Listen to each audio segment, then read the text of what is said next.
Yeah, so this next section is on the power athletes. Hopefully you've seen this video link. It's the CrossFit athletes. And so what are power athletes? So I'm going to talk a little bit here. I put a really great article for those of you that are interested. This article I've made available on Canvas, but periodized nutrition, which is maximizing the energy systems that the person has used.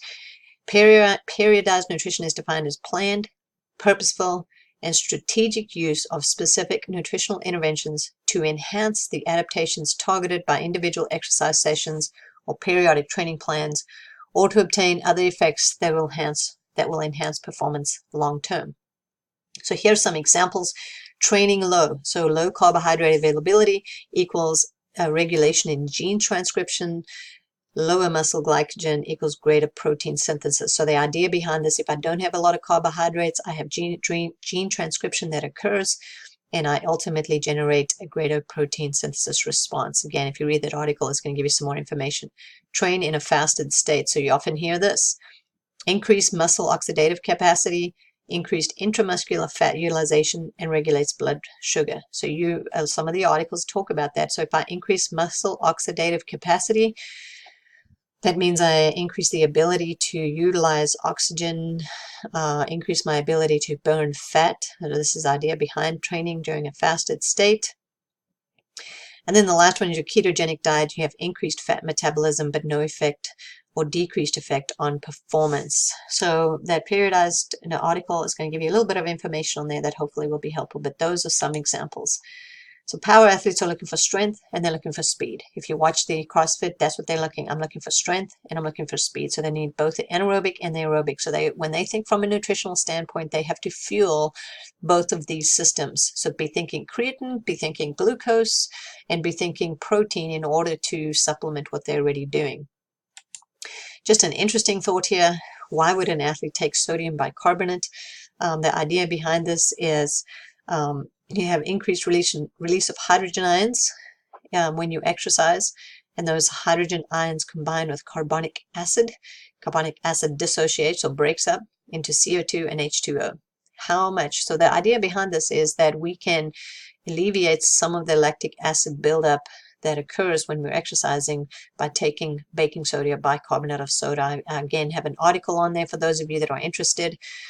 And how much should you take? 0.3 grams per kilogram of body weight, 1 to 2 hours before you exercise. And it must be consumed with large amounts of water. So very interesting idea here that if I'm going to be doing a high intensity, continuous type of exercise, bicarbonate of soda might alleviate some of the soreness that I get while I am exercising. So what is a typical calorie intake for power athletes? 3,000 to 6,800 calories for males, 1,500 to 3,000 calories for females. Obviously, the higher end of the calories for females in this CrossFit area.